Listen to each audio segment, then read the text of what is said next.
Hey guys, welcome into the Bear With Us podcast. I'm Jack. He's Frank. Decided to come back for this episode. Frank knows, I was sick, tired of watching the stupid Bears, and I decided, Frank, I got to take a week off. And luckily we had Nas step in. Grateful for him to do that. You guys seem to really like when he's on our podcast and adds in another element of non-whiteness, which I know is always appreciated. And Frank, I appreciate you guys holding down the fort. I thought it was a great episode.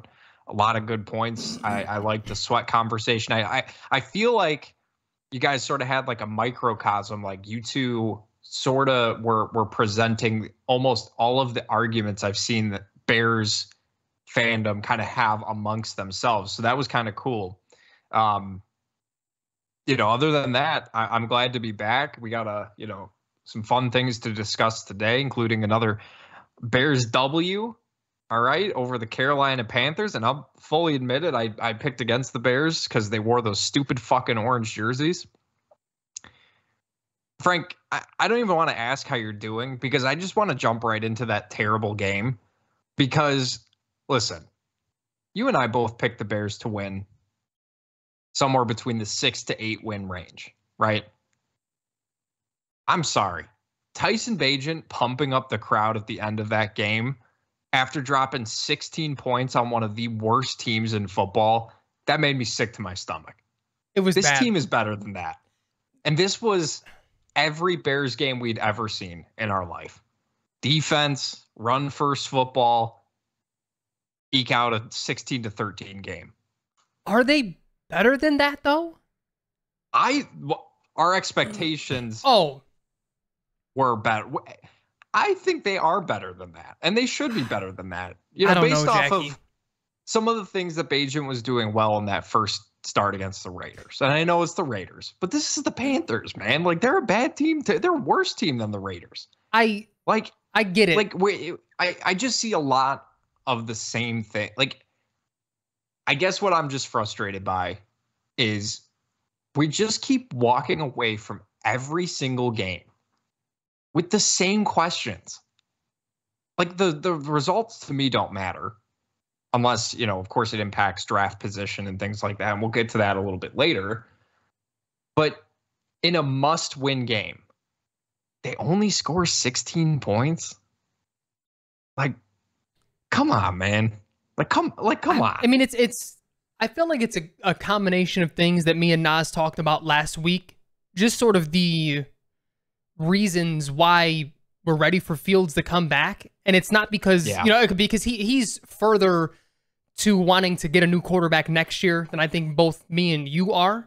But regardless, Bagent just isn't that guy. Like, he's just not a starter, at least right now in this league. And that's why I asked, like, are the Bears really better than that? Because, everyone was very impressed with the first start by Bagent, and they should be. They should still be impressed with Bagent. He just played like fucking Whitney Houston Community College a year ago. Dude, some of those schools they were listing off.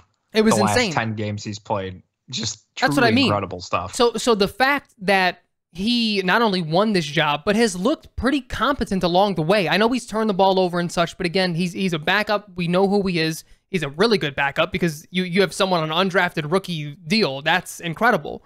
But it was what I was worried about after the first game. He clearly is lacking in the arm talent area. Defenses are going to keep pressing and keep pressing and keep pressing. And this is a conversation me and Nas had last week when me and him sort of got to the same place, but we disagreed slightly on something. It was like his second pick in his second start, where Nas was like, I don't know if that was an arm strength thing. I think he was a tick late. And I was like, well, he was a tick late, but the fact that his arm isn't that strong is why it's a pick instead of a deflection. Like, you can be a second late. That's going to happen to every quarterback, but you don't have the natural arm talent to ever be a second late. Like, you have to be perfect, and that's what we're dealing with now. You take that in to the limitations that we already know of Luke Getsy as a play caller. It was always going to be a bad recipe the longer that it happened. So it's, take what you can get from it. The first game that he started was very good. And this Panthers game was sort of the culmination of what I think me, you, and even Nas were worried about. And it's like, let's just, he proved, he probably got himself 5 more years in the league as a backup, whether it's here or elsewhere. But it's JF1 season, man. You know, and again, my only point is, it's not that I necessarily think he can do anything to keep his job next year. But regardless, whether you want to get rid of him and get Caleb Williams or Drake May, whoever your guy is, everyone in Chicago should be rooting for Justin Fields to ball the fuck out, because you can still move on from him if the Panthers have the number 1 pick or number 2 and you get the second guy. That only raises his trade value. So regardless, whether you want him gone or to stay, that's going to be helpful regardless of where you're at right now with Justin Fields. Right. And I think just from a watchability standpoint, something you and I talked about before the season started was we just want this team to be enjoyable to watch. And I don't know, I think a lot of Bears fans sort of came back down to earth a little bit on the whole Tyson Bagent thing. I think this third game was or is it the fourth game? I can't even remember anymore, Frank. It's been a long year already, but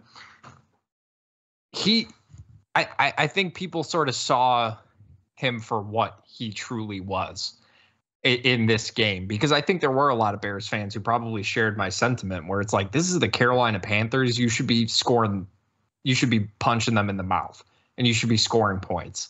And, you know, I don't want to let Luke Getsy and Matt Eberflus off the hook, especially with, again, how Al Michaels and Kirk Herbstreit were talking about Tyson Bagent. It's like, man, how does Eberflus and Getsy get these dudes to buy into Tyson Bagent? And I know part of it, right, you want to keep the audience engaged, especially in a game that was as ugly as this one really was.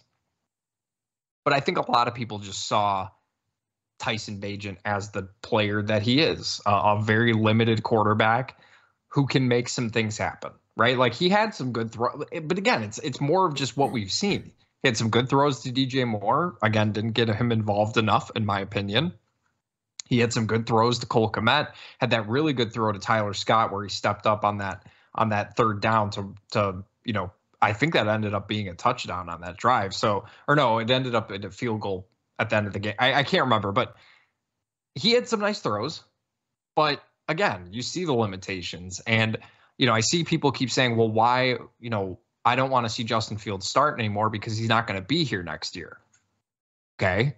I will counter with, so you want to see Tyson Bagent because he'll be holding a clipboard next year?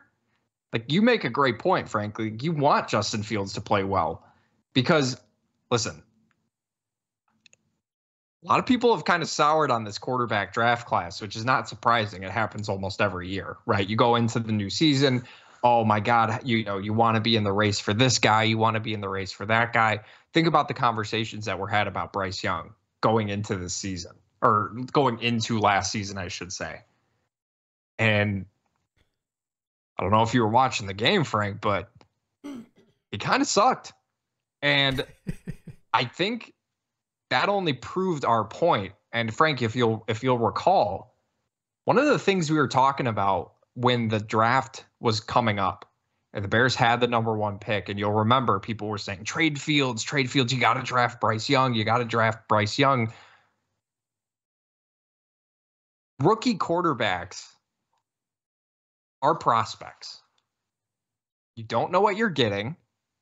Trevor Lawrence was a generational prospect, same as Andrew Luck. He's the best prospect since blah, blah, blah. Joe Burrow was called I mean, when he's a phenomenal quarterback, but.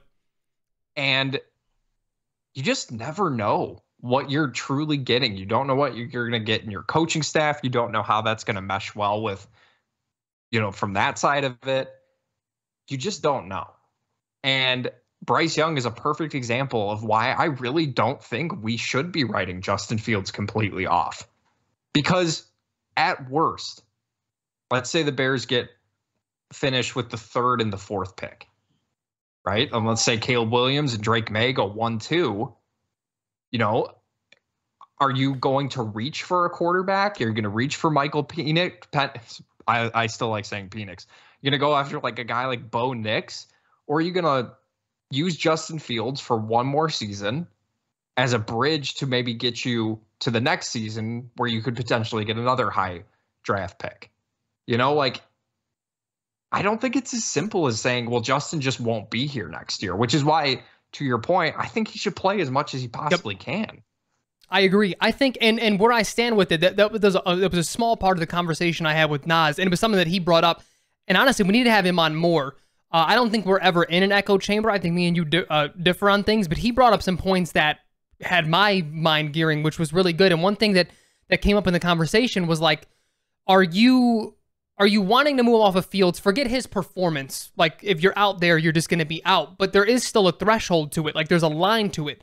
Are you, like, what's more important? 1 more year of potential, or 2 more years of potential development, or the reset of the rookie clock, or the rookie contract? And if you sort of have those two things to consider, and then you also consider if you think Caleb Williams is generational, that's going to supersede that. He's the guy. At what point does that stop, though? Maybe Drake May is just under generational or very good. Okay, those two can be the ones to, we don't care about another year of Justin Fields' development. We want to reset the clock. These are the two guys. But then are you getting fucking Bo Nix? Like how far does that logic extend that, no, we're so done with Justin that any quarterback will do? I don't think any Bears fan should be there. And that's sort of where I'm at with it. Like, it's not guaranteed that we get the first pick. If we do, I think you sort of force your hand at GM and say, let's just reset the thing, whether it is going to be Ryan Poles or not, and just start all over again. Because it's not like we're a quarterback away, unfortunately. So we have some time to develop this kid, right? The new guy. The other mindset for me, though, Jack, is like, even if we had the number 1, it's something that you just said, but you texted that like 2 weeks ago. You're like, I'm really starting to look at quarterback prospects like Major League Baseball prospects, where these guys are so highly touted and you just really don't know. And then sometimes you get this like 14th round dude. Here's Wilson Contreras, who's a 27-year-old rookie, and he's a phenom. Like, where the fuck did he come from? Like, things just sort of happen. I think it's more extreme in the MLB, but it still does happen like that in the NFL. And I say all that to say, one, not resetting the clock, the contract comes with resetting any sort of progress that you have gotten from Justin Fields, and you're starting from day one. They don't all come out and be CJ Stroud. They don't all come out and be Patrick Mahomes, even though he sat a year. Let's just consider his second year, his rookie year. That's very far and few between. Look at Trevor Lawrence this year. He's sort of struggling, and that's normal. That's what happens with young quarterbacks. But Marvin Harrison Jr., dude, everyone keeps talking about generational talents. He is the generational talent of this draft. And I told Nas this. I said, it's not even that I'm higher on Justin Fields than you are. It's that Marvin Harrison is that fucking good. I don't see how you pass on that guy. I really don't. Because Caleb Williams, and for me, I guess where I'm at right now in this moment, Jackie, I think it'd be good for you to sort of tell where you're at, is if we're going to move on from Justin Fields, it's only going to be Caleb Williams, because I've watched more and more tape of these guys, and just like you, there's still an unknown. We have no idea how these guys are going to adapt to the NFL speed, to post-snap and pre-snap processing. It's totally different. All the nonsense that comes with being a quarterback, we have no idea. But he's the only guy that has all the tools. Like, if you just forget all that, just watch him throw the football, he has it all. I've watched everyone else, and there's a little something off to me. It just, even like as a thrower of the football with everyone else in this draft class. But even then, like, you just watch Marvin Harrison, and it's like there is no questions to me. You look at the way Justin Jefferson came right in, Jamar Chase came right in. I mean, everyone. If Drake London had a fucking quarterback, he looks phenomenal. Like, these receivers come in and they're able to contribute right away. If they can stay healthy, they're there for 10, 12 years. And it's like, that's what I'm struggling with. Like, do I want the guy who has all the tools and could potentially be a Pat Mahomes type of guy?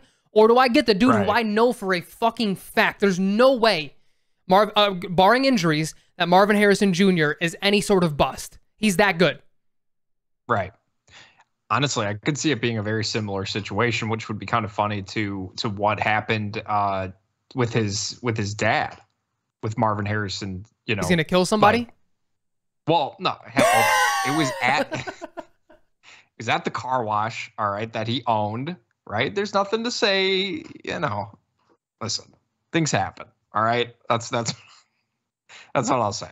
That's what I'll say. No, what I was saying was, you think of like, you're trying not to laugh. I can see it. Like I think it was like the 1996. Yeah, the 96 draft. Colts took Marvin Harrison And then 2 years later, they get the quarterback.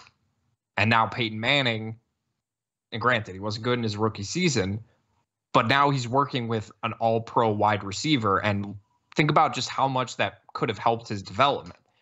Now think about, okay, you come in with Marv Jr. and DJ Moore and Cole Kmet, who has been playing really well. Playing good. I feel like people are sort of just kind of glossing over how good he's been, but he's been a top 10 tight end, and that's what they paid him to play like, right? There's kind of look around the NFC North, Frank, and tight ends in this division are pretty fucking good. I know. Pretty fucking good. It's pretty wild. But you really look at how much that could help a potential prospect. Because one of the things that I think, we have sort of always talked about is how we really want young quarterbacks to have an offense built around them and how much easier that makes things. And you think about just the lack of weapons that Justin had, or the lack of weapons that even Mitch Trubisky had, right? Like, they drafted him number 2, but they didn't have an offense built around him.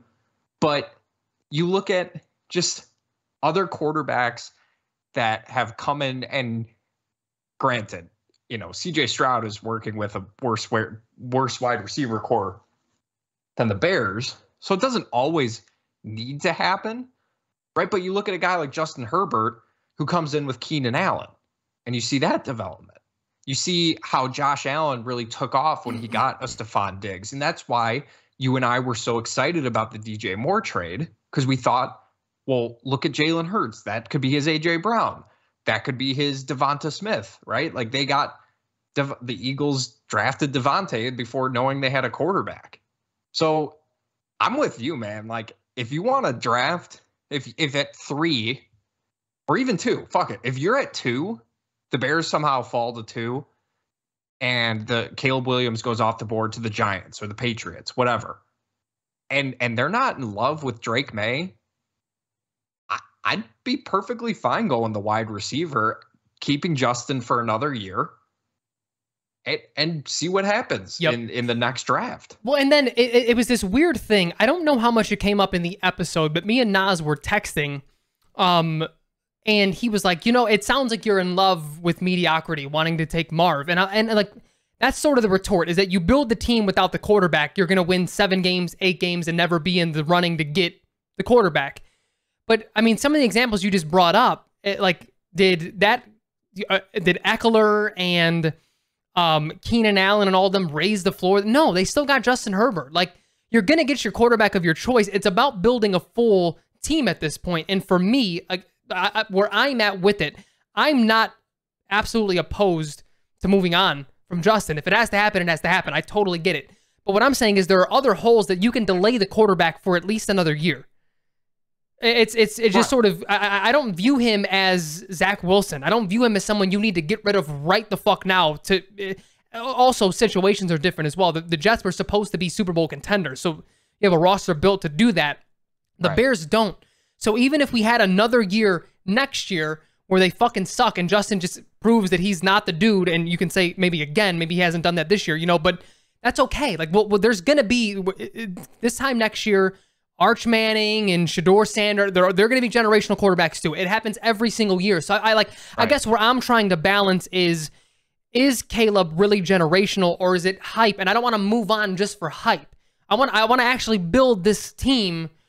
And I guess, the other thing, Jack, I feel like this is what Chicago does to quarterbacks too. And it's not why they failed necessarily, but what you brought up of, like, look at these situations where people are being inserted in way better places and they're actually able to succeed and develop at the same time.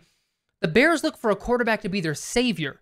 We can't operate that way anymore, man. Like, it's not a thing. You have to build the full offense around him. And if you just pluck a guy, hey, Jay, you're in year 3, come be our fucking savior, even though you still need to be developed. Hey, Mitch, we make the Khalil Mack trade, Allen Robinson, we're here. We have to win now. Go out and do it. Like, it doesn't work. You can't make guys just the savior. Build around it. Obviously, through the draft would be ideal. When you have a guy like Marv out there, it's tough to pass on him. Well, and you look around across the NFL, and you look at teams that really have built, sort of around the quarterback and really have, quote unquote, you're looking for the generational talent, right? You want the best quarterback. Of course you do. But I mean, you could argue, all right, Frank, just don't think about it. Top three quarterbacks in the NFL right now. Go. Who are your top three? Mahomes, Joe Burrow, Josh Allen, or Jalen Hurts. Okay. Pat Mahomes was on a bye week, right? So that doesn't matter. You had Josh Allen look like complete ass again against a terrible Denver Broncos team. Lost that game. Joe Burrow he also just lost at home to a rookie quarterback. Yeah, he didn't look that great. Who scored? But that's what I'm saying. Like all of the people are just so ready to just get rid of, move on to the next best quarterback. And I feel like people just hear a name and they fall in love. And it happens. I mean, fuck, we've been talking about people falling in love with names in Chicago for years. Luol Deng, right? Relax on Lou. Big one. Relax on Lou. Kirk Heinrich was the right name to bring up there, buddy. Kirk Heinrich or Kobe should have been a Bull, whatever. He should have. I agree. But you know the names I'm talking. Yeah, of course. All those fucking names in Chicago sports history. Nate Robinson. They hear the name and they just fall in love. And Caleb Williams, I get it. I get the hype behind him, but there are some legit questions. He's not a very big quarterback. He's another one of these dudes who's on the smaller side, who's going to be maybe closer to Kyler Murray in size. So as opposed to, CJ Stroud. So, all the people who were just hoping and praying for Bryce Young to be their quarterback because they were so out on Justin last year, I hope the reality sort of hit them that it's not that simple to just draft a rookie quarterback and expect them to be great. And even when they do become great, it's not as simple as, well, we have the best quarterback, now we're going to win every single game. You just look at Justin Herbert losing, right? And you know how much I love Justin Herbert. Trevor Lawrence scored 3 points against the San Francisco team. Like, you need to build the team. Look at just the perfect example, Frank. And I'm not saying it'll ever happen because the Bears are not confident enough to build a team around or build a team like this. But the 49ers are able to make Brock Purdy, and I like Purdy, but they're able to make him look like a really damn good quarterback because of how they can scheme their offensive players. You just think about the amount of weapons that they have for him to work with. Like it's truly, it's not easy to replicate, but you can see how that leads to winning football games. Yeah. I think it's hard to replicate because Kyle Shanahan is phenomenal at what he does. Mm-hmm. But the point being, I don't even know if Kyle Shanahan can be Kyle Shanahan without building the actual talent there. Granted, he was there to help develop them, but Deebo Samuel, Brandon Ayuk, he was a first-round pick. George Kittle, he was like a fifth, I think, or fourth or fifth. Christian McCaffrey, they make that trade. Like, he's accumulating talent to do this as well. And I feel like the best example is Jalen Hurts. He was in a really good situation from day one, and they let him struggle. They let him go through his pains, and they move. I mean, every single draft from the point that they drafted him, are they going to move on from him? Or are they going to get another quarterback? And they said no. So sometimes I think it is like, I know we want it to be Justin has to show us everything. He has to, absolutely be the guy, whether that means a top 15, top 10. And we would love that too, obviously. But sometimes it is a little bit more of a leap of faith. Like you have to, as a GM, as a coach, as anyone who's going to be a part of that decision-making process, what is his work ethic like? What can we track from day one of us being here to where he is now in this progress that he's made in places that he hasn't made progress? And is that too big of a red flag? Then we have to move on. Like, it's not, I guess what I'm saying is it's not always going to show up necessarily in the games, because it didn't for Hurts for 2-3 years until it finally did. And if they moved on from him, no one would have batted an eye. I'm not saying that, right, like they were the smartest people in the room, because it probably was a little bit of a leap of faith. Like, you're projecting here still as to what this player could be. You're projecting what you thought about them during the draft process, the progress that they made since, being in your program. Like, all of that's being taken into account. That being said too, Jack, the one thing that you brought up, I was reading, I think it was a Reddit post that made me think as well. And they sort of broke it down into something bigger, but it was just the headline that caught my eye of like, how do you grade all of this when like every quarterback this year is sort of having a down year compared to what they normally do? Mahomes' down year is better than a lot of people's good years, but still, he's still having a down year for himself. Yep. Josh Allen, more of a down year. Joe Burrow started off slow, had a few hot games, and now he's sort of in the middle. Like, I think generally speaking, defenses have caught up. We talked about this. Defenses are catching up.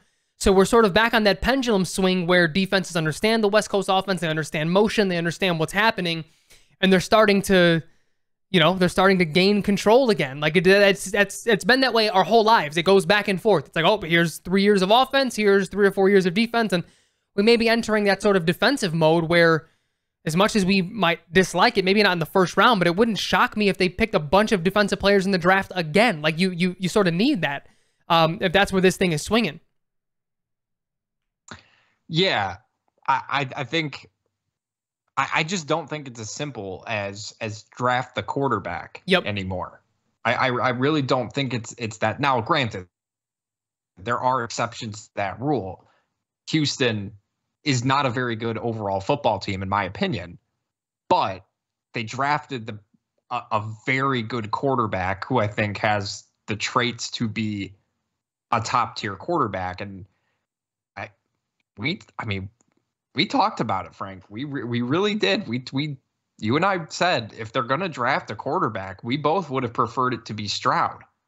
He was both of our quarterback ones because of the size concerns with Bryce Young. And I think Caleb Williams will be bigger, but I don't think Bears fans, the majority, I'm not going to say none of them do. I'm not going to act like we're the be all end all experts when it comes to Bears fandom. But, I don't think they realized that a lot of the things that Caleb Williams struggles with are things that they're mad about Justin Fields doing right now. He holds on to the ball, right? He tries to make splash plays all the time. And I just hope that we can finally put to bed this terrible, stupid fucking conversation about how Tyson Bagent gets the ball out faster, so therefore he is better of a quarterback than Justin Fields. Because I don't know if you guys were watching the game, Tyson Bagent was not getting the ball out very quick. He was starting to be confused, just like Justin Fields was, and that's minus the arm talent that Justin clearly has an advantage of. And again, I personally, Frank, don't think it matters what decision they decide to go with until I know who the coaches are. I know. Because if it's Flus, if it's Getsy again, I don't care who they draft. It's not going to work. It's funny because that was really the last thought that I had on this topic, and maybe we delve in based on what you say. I feel like I've had a lot of light bulb moments this episode, but I don't think there's a shot that Getsy's back. I think Getsy's gone. Eberflus, I still do think, because the defense, granted, has been against bad offenses, but it's coming along. Part of me, and I feel even fucking weird saying it, Jack, because I've been so frustrated with him. But at the end of the day, I do feel like you have to fulfill at least 3 years for a head coach to institute something. I hate that I'm saying it, but I do feel like that's the way that this is trending, is that Getsy will be gone and Eberflus will be back. If that is indeed the case, I don't think I want another quarter. Regardless of, like, Justin would have to play astronomically bad.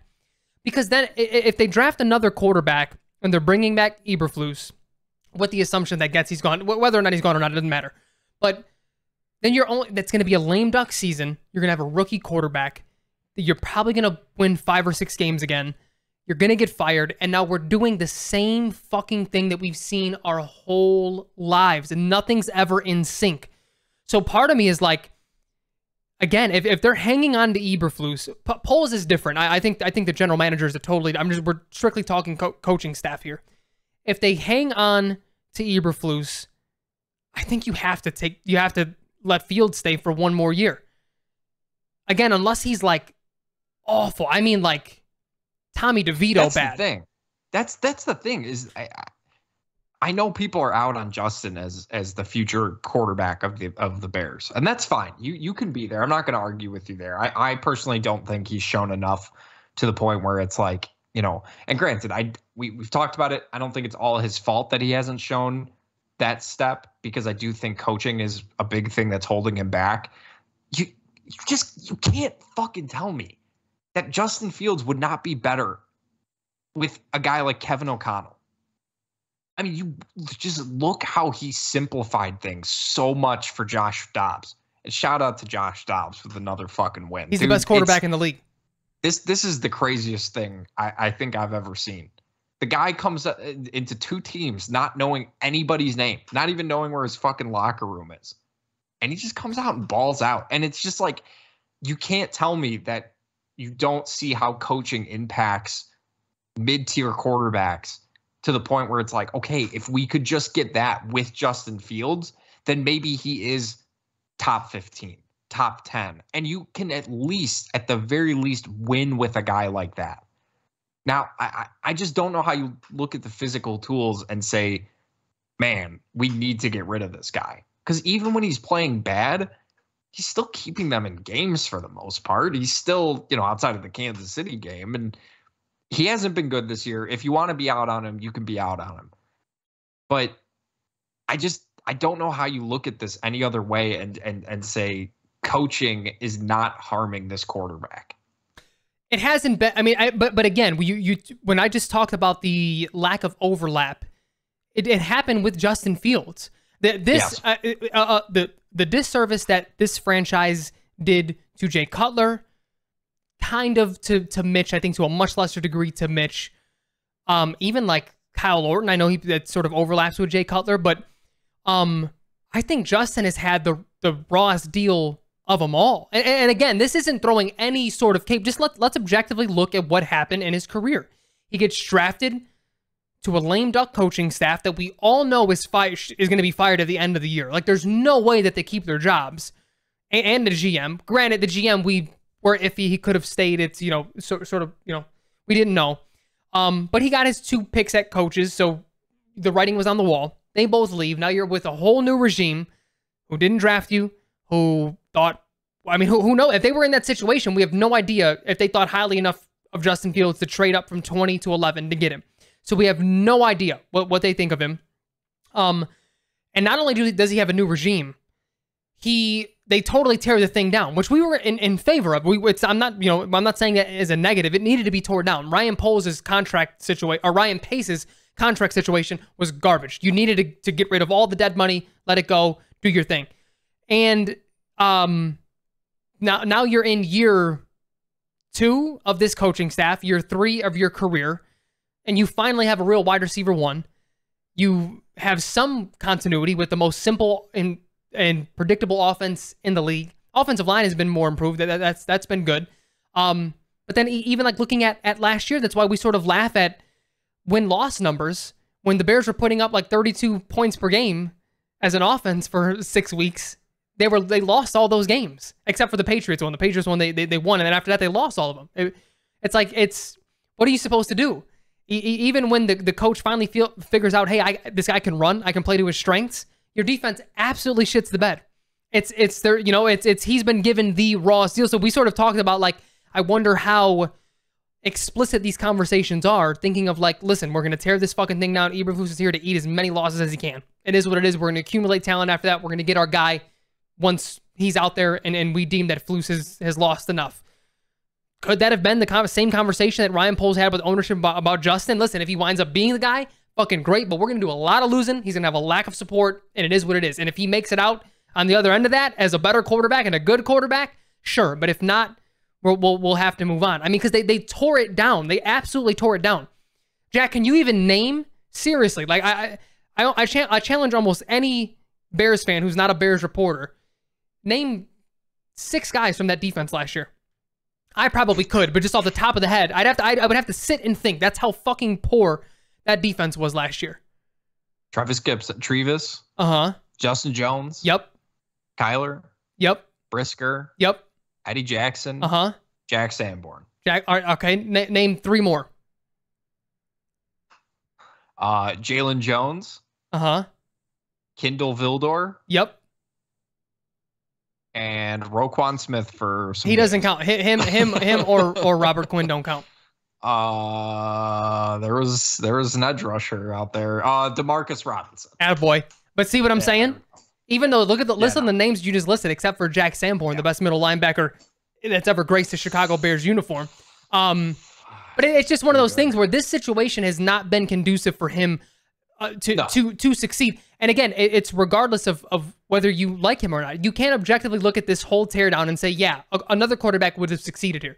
Certain quarterbacks may have looked a tad bit better. They process faster. They do different things. Sure. But would there have been more winning? I highly doubt it. I don't think there's a quarterback in the league. Well, and, I find it interesting that, for a long time, detractors of Justin Fields would say, well, that's why you don't draft an Ohio State quarterback. But now this year, they're saying, oh, they just drafted the wrong Ohio State quarterback. And it's like, okay, you're just being disingenuous. But I think you're absolutely correct. And I guess when I said that it won't matter, who the coach is until we know who the coaches are, when I guess realistically, you can even go a step farther and just say, you can see how the track from the decisions that this ownership group has made, unfortunately, have just been consistently bad. And, we've talked about the hiring of Trestman, the process there. We talked about hiring a first-time GM in Ryan Pace, pairing him and forcing him to be paired with an old head coach.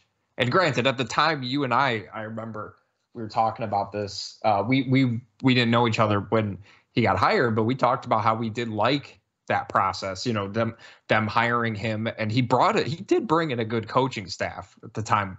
Adam Gase was still a respected offensive coordinator. The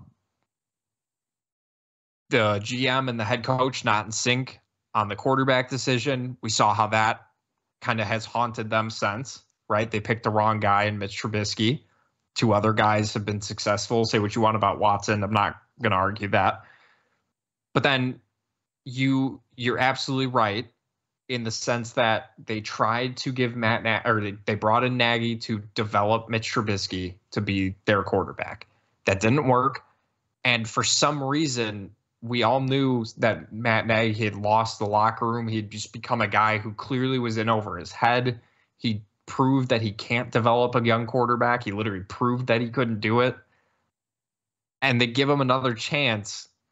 And we're like, okay, this is the last good thing that Ryan Pace and Matt Nagy did. We got our quarterback, Justin Fields. This is going to be great.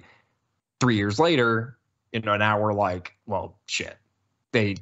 It was almost a waste of time to draft him, because now we're again in this cycle of GM, head coach not drafting their quarterback. They're going to draft another one, but who knows how long they'll stick around for. Yeah.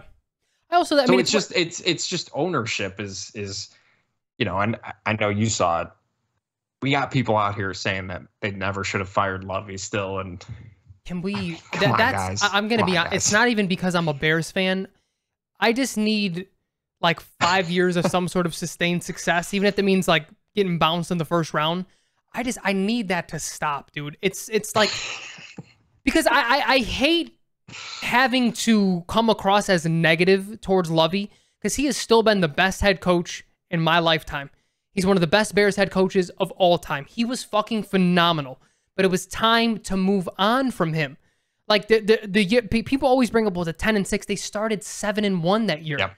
And then it was either the year before that or the year before that, they started off like 8-3 or 7-3 and missed the playoffs. Like, he had colossal choke jobs. He could never figure out the offense. He never found an OC. The only one that he did was Mike Martz. And what did he do?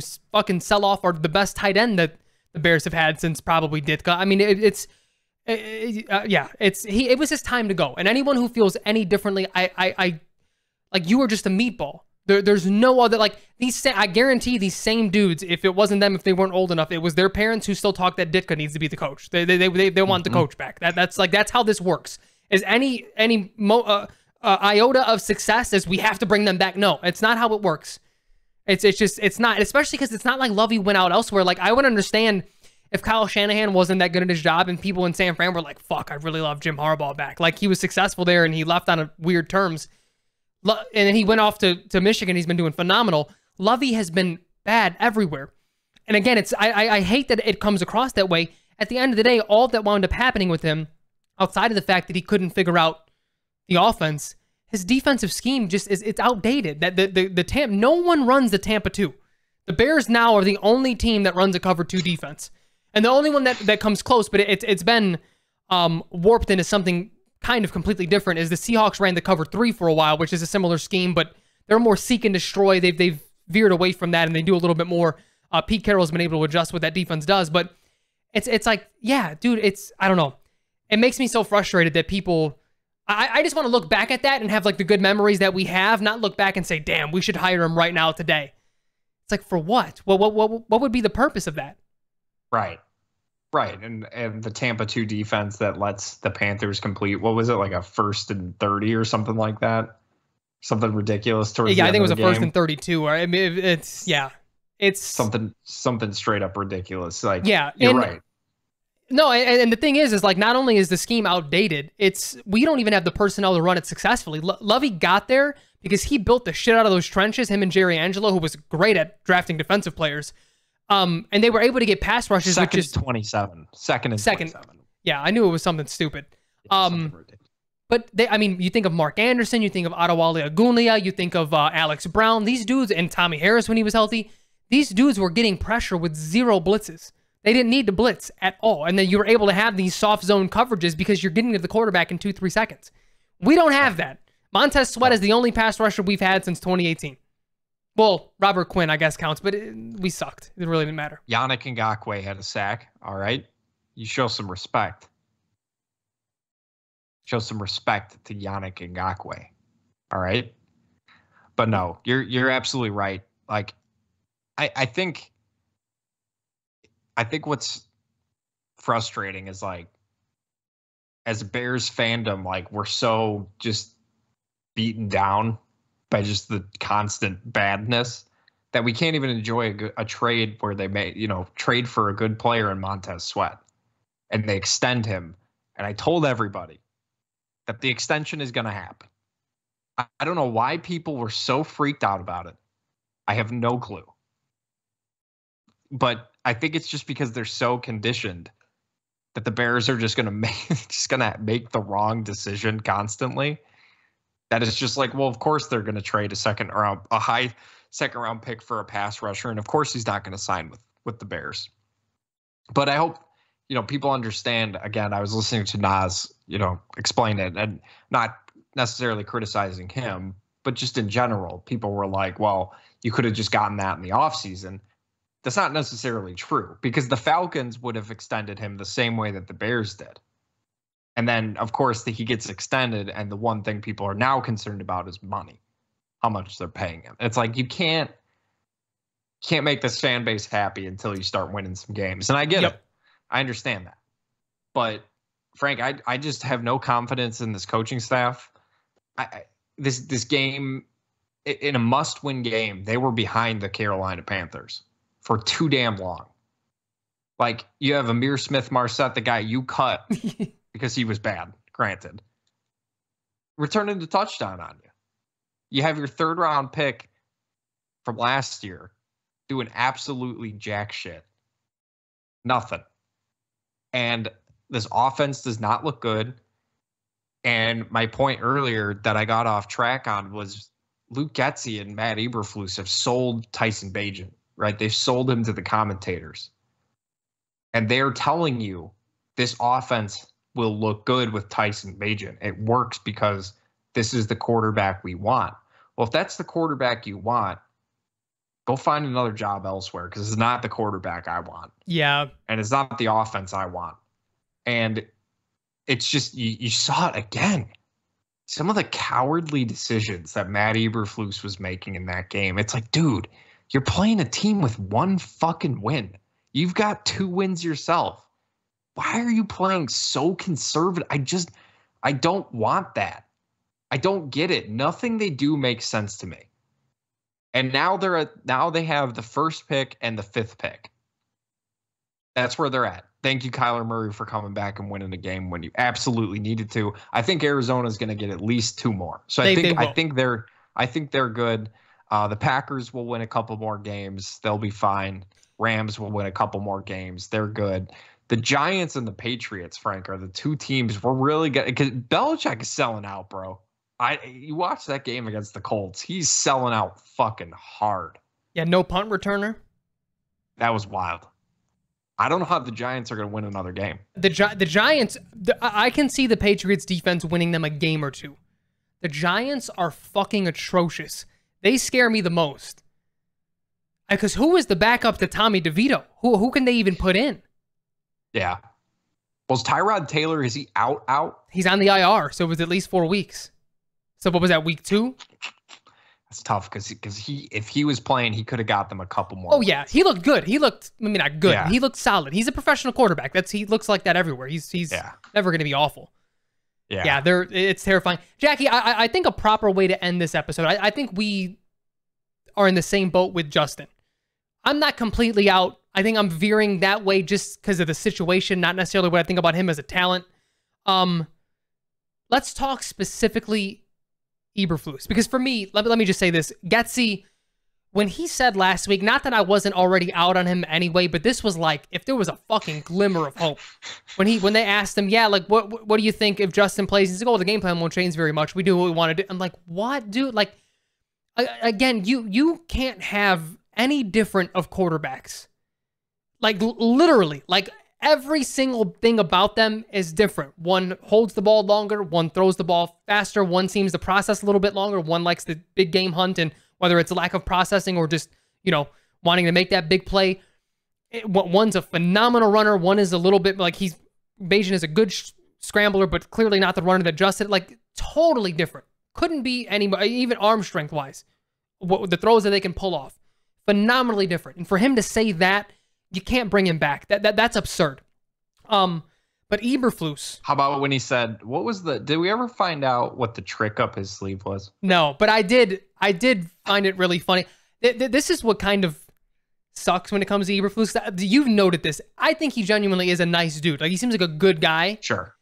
And in the press conference, when they asked him that, he was like, well, what's up your sleeve? Like, it was like a quick little, like, hit back. Like, it sucks that he's not successful because I think we would have gotten a little bit more of that. He seems like a happy, joyful dude, especially when they win. But no, nothing was up the sleeve because he fucking sucks. But is there anything at this point that he could do to save his job? I mean, it all at this point, right? It has to be on the defense. See, this is my biggest problem with the Bears and their penchant for not firing coaches when they deserve to get fired. Time goes by, and things that happened early in the season that are inexcusable sort of get pushed by the wayside because it's all about how you finish. His defensive coordinator is removed. We still don't know the full story. His running back coach that he picked also gets removed. We do know that. Well, we know part of the story. He talks about how the culture is great and wonderful and amazing when people are getting fired and the team is sucking ass, and he should have been fired. And the Bears, again, they love people who come off as good people. Mark Trestman seemed like a good dude. A little bit weird, but he seemed like a good dude. John Fox, whatever. Matt Nagy, good dude. Though, as I have established many times on this podcast, he's a fucking fraud. Yeah. And Matt Eberflus, good dude. But just so fucking in over their heads, man. Like, I would just love to get a coach in here who just knows what they're doing. You texted me the other day a clip of, again, Mike McDaniels. Like, they didn't even interview him. How do you make the selection of your head coach and not interview all of the possible candidates? I don't get it. I don't get the process. To me, there's nothing Matt Eberflus can do to save his job, but it's the Bears. So I can't until it happens. It's much like it was with this last regime. Until it happens, I can think it should all I want. Until it actually happens, I could still see a path for him to coming back, regardless of what he does to finish this season. So when you ask, what else can he do to save his job? To me, nothing.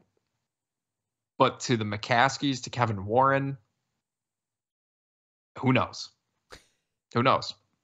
I'm in the same boat as you. And the one thing that I neglected to talk about with Justin Fields, but it's applicable to both him and Eberflus, I love that the schedule is this tough to end the season because of what you said. The McCaskies, historically, I mean, that Lovey saved his job numerous years because he ended 4-0. They always broke up the season in quarters. We're in the fourth quarter of the right. 2015 season, and that's just what, But, now, again, this is applicable to Fields as well as Eberflus. Detroit, good defense. Minnesota, they're really starting to come along. They look like they may be a wild card team. Bye week, then Detroit again. Cleveland is probably the best team we'll play. Arizona, at that point, we should know who they really are with Kyler, but their defense has been a little up and down, but it's been solid. Atlanta, solid team. Green Bay, that's going to be a toilet bowl, but obviously you still want to beat them. That's tough. Like if your defense, Matt Eberflus, can pressure and bully and do really good things against Detroit, against Cleveland, even like a Kyler Murray, you may make the case that, hey, this was the progress that we needed. I need more time. I'm not saying I agree with it. I'm saying that's the path there. But again, even with Justin Fields, people, I sort of disagreed when they were like, yeah, why wouldn't you bring him back against Carolina? It's an easy soft touch game. I don't want there to be any doubt. We've seen what Justin has done against bad defenses. He beat the shit out of Washington and Denver. Absolutely went crazy on him. It was great. And he's sort of done that, and I'm not trying to compare him to Mitch at all, but that's sort of what happened with Mitch, where you sort of squint, you're like, well, he did it against Detroit, who played man against them every time for whatever fucking reason. Again, I'm not out on Justin, but you prove it against this level of opposition for the remainder of the year. I think that sort of leaves no or very little doubt going into next year. This is the competition you need to prove it against. This is back against the wall. You hear the rumblings. You're not in some sort of echo chamber where everyone's telling you you've been the best quarterback ever. Your job in Chicago, at least, is on the line. So unless you have one foot in the door of Atlanta already, and you want to be here, you're going to take this serious. You're going to try to ball out. And this is the competition that I think for both of them could save both or either of their jobs.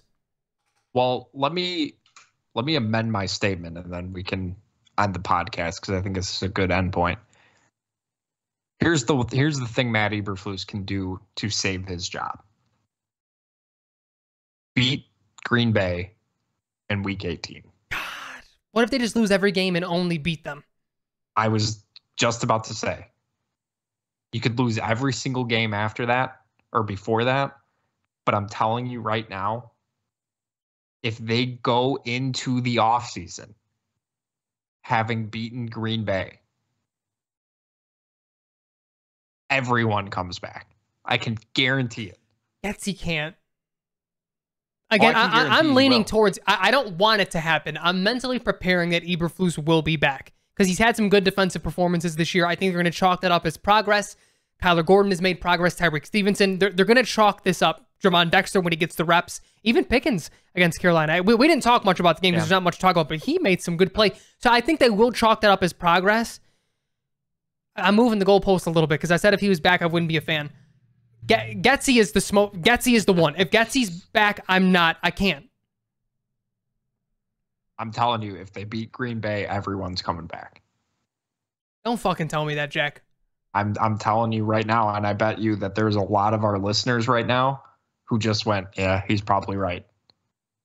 Because you know that this organization, the thing they care about most is beating Green Bay. I mean, it would be nice to beat Green Bay, but it's going to be a meaningless game. Not to the Bears ownership. And it may, honestly, no, I get what you're saying. At that point in the year, it may be better for Green Bay to beat us. Mm-hmm. Because we're going to be right by each other in the standings.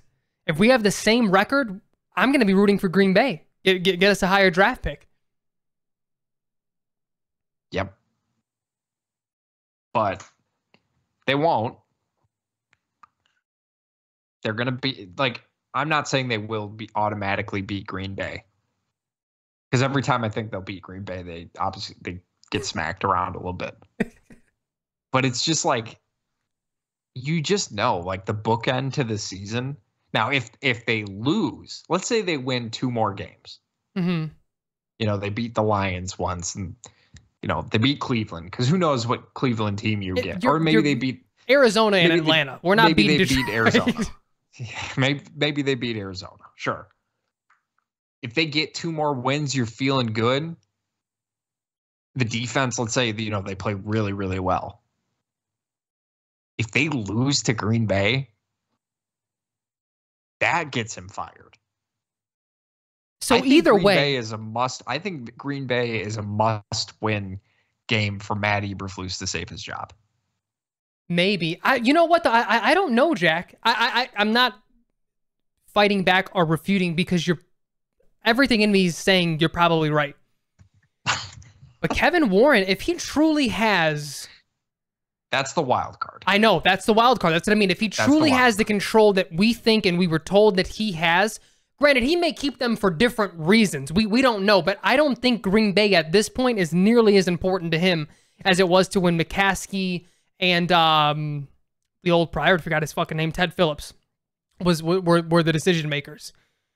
He's the absolute wild card. He's going to come up, and for everyone who listens, he's going to come up nonstop, because we legitimately don't have a track record on him as to what he's going to do. Everything that Jack described is correct in the lens of George McCaskey making those decisions. As a matter of fact, if that does happen, that's going to make me lose faith that Kevin Warren actually is a decision maker. But part of me, everything that he said makes me feel like it was the same thing with Poles. I think Poles is ride or dying with what he was talking about in his press conference, because he had leverage. Kevin Warren also had leverage. Like, they didn't just come here to be yes men. I would hope to fucking God that they didn't, because unless they just got thrown a boatload of money and they said fuck it. But yeah, he's going to be the wild card to determine all of it.